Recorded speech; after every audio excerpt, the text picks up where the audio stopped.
Fala, minha galera, professor Diego aqui na área. Hoje nós vamos para a questão de número 96 da prova do Enem Caderno Azul, versão segunda aplicação, ou também conhecido como Enem PPL.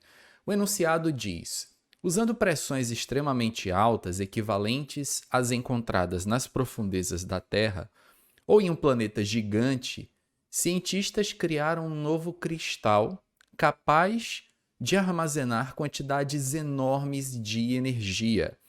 Utilizando-se um aparato chamado bigorna de diamante, um cristal de difluoreto de xenônio foi pressionado, gerando um novo cristal com estrutura supercompacta e enorme quantidade de energia acumulada.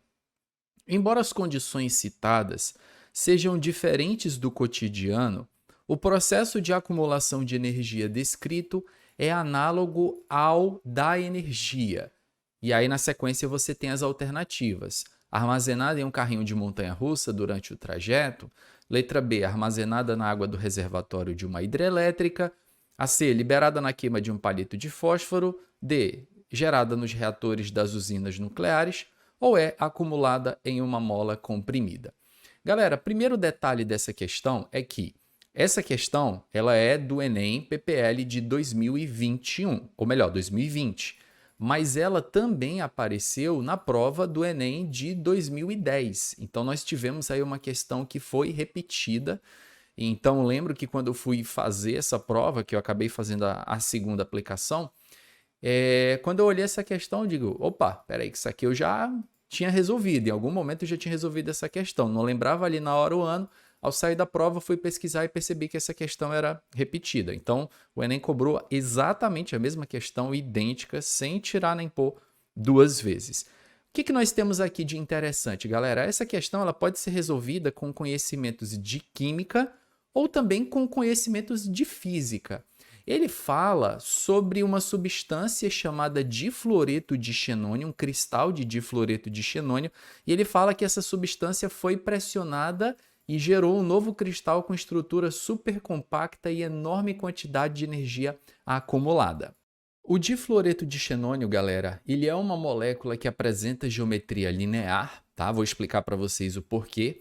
Aqui no átomo central é como se nós tivéssemos o xenônio, e aqui nos átomos da ponta nós temos o flúor.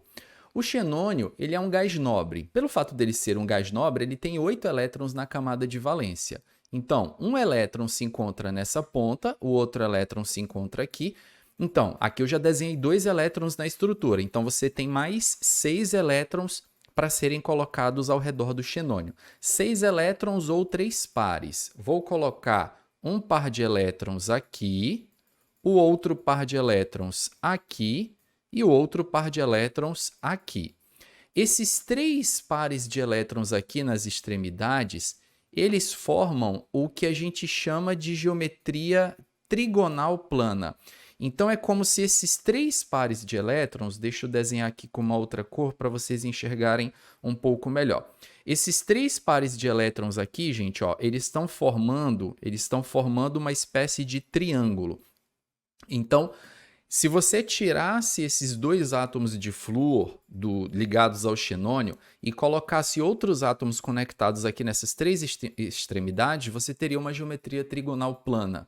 Então, o que acontece é que o xenônio ele tem esse desenho aqui dos pares de elétrons não ligantes, formando uma geometria trigonal plana, mas o que interessa para a geometria da molécula são os ligantes, os pares ligantes, os átomos aqui que estão conectados ao átomo central, é que vão dar efetivamente geometria para ela. Então você tem aqui uma molécula cujos átomos de flúor formam uma geometria do tipo linear.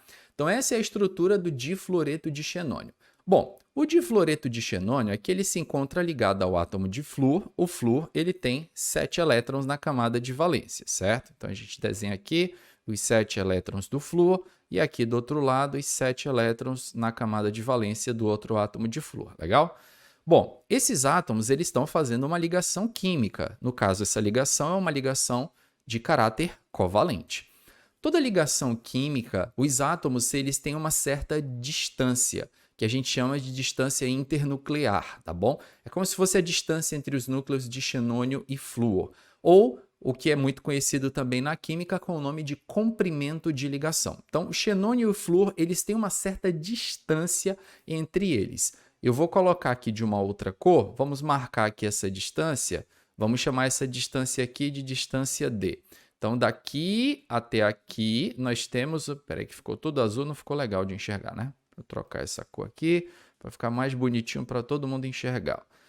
Daqui até aqui, nós temos uma distância que eu vou chamar de distância D, que é o comprimento de ligação.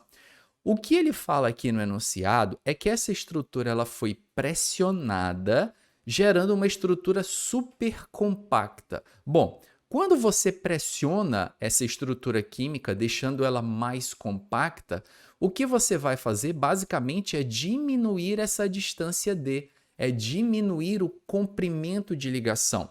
Quando você aproxima esses átomos, você aumenta a energia potencial do sistema. Porque isso aqui, galera, é como se fosse uma mola. A gente sabe que uma mola relaxada, a energia potencial dela é muito baixa. Só que quando de alguma forma você pressiona esse átomo de flúor para próximo do xenônio, você acaba diminuindo essa distância, você diminui esse comprimento de ligação. É como se você pegasse uma mola e compactasse ela. Então você gera uma alta energia acumulada. Tanto que ele fala aqui no enunciado, vocês viram aqui no final, ó, gerando uma estrutura super compacta com enorme quantidade de energia acumulada. Ou seja, é uma energia análoga à de uma mola, muito parecida. E aí ele coloca então aqui nas opções de resposta, embora as condições citadas sejam diferentes do cotidiano, porque são condições extremas, o processo de acumulação de energia descrito é análogo ao quê? Aí nós temos as opções de resposta. Armazenada em um carrinho de montanha-russa durante o trajeto, até a gente poderia fazer essa comparação, mas no caso do carrinho, você tem energia potencial acumulada que depois vai se transformar em energia cinética. Aqui nós temos uma energia potencial acumulada. A letra A eu fiquei ali meio... Bom, deixa eu dar uma olhada nas outras alternativas, ver se tem alguma coisa mais parecida com a analogia de uma mola. Inclusive, quando a gente pega esse assunto para estudar em livros mais técnicos de química, a gente percebe que todos os livros, quando vão ensinar teoria da ligação covalente, eles fazem essa comparação com uma mola, ou seja, uma ligação química se comportando como uma mola. Então, quando o enunciado falou sobre essa parada de estrutura supercompacta, automaticamente você já deveria ter feito essa associação com essa energia proveniente da mola. A letra B, usada na água do reservatório de uma hidrelétrica, aqui você tem uma semelhança com a letra A. Você acumula água, dando a ela uma energia potencial que posteriormente vai virar energia cinética. Liberada na queima de um palito de fósforo, não. Essa aqui eu vou eliminar de cara, porque aqui você tem uma energia proveniente da combustão de um material. E não tem nenhuma relação de combustão aqui com essa explicação que eu dei para vocês, tá? Gerada nos reatores das usinas nucleares? Não, isso aqui não tem nenhuma relação com energia nuclear. Acumulada em uma mola comprimida? Opa, peraí. Se a gente analisar aqui com carinho a letra E é exatamente essa proposta que eu falei para vocês. Estrutura supercompacta, em que você pressiona a estrutura, você diminui a distância internuclear, você diminui o comprimento de ligação. Isso faz com que a estrutura tenha uma alta energia acumulada. É um tipo de energia potencial, mas que, falando de uma forma mais específica, é análoga a uma mola. Então, já não tenho mais dúvida que a alternativa correta é a letra E. Essa questão aqui, gente, como eu falei para vocês, você poderia respondê-la também com conhecimentos de física. Ela era uma questão aí, vamos dizer, híbrida, mas eu achei legal colocar ela aqui na nossa análise, porque eu pude mostrar para vocês um pouquinho dessa molécula que é o difluoreto de xenônio. Não é a primeira vez que o Enem cobra estruturas relacionadas a gases nobres, então fica a dica aqui no vídeo. Dê uma estudada nas estruturas que têm gases nobres como átomos centrais, o difluoreto de xenônio, o tetrafluoreto de xenônio e outras estruturas aí que o Enem já acabou perguntando algumas coisinhas relacionadas a isso aí, beleza? Bom, espero que vocês tenham gostado da pegada do vídeo, lembrando que aqui no canal a proposta é ser diferente, é a gente fazer uma análise mais aprofundada e mais detalhada, já prevendo outras formas desse assunto ser cobrado futuramente. Vou ficando por aqui contando com seu like, claro, muito em breve eu volto para a gente dar sequência aí à nossa playlist. Um abraço a todos, gente, até a próxima, valeu!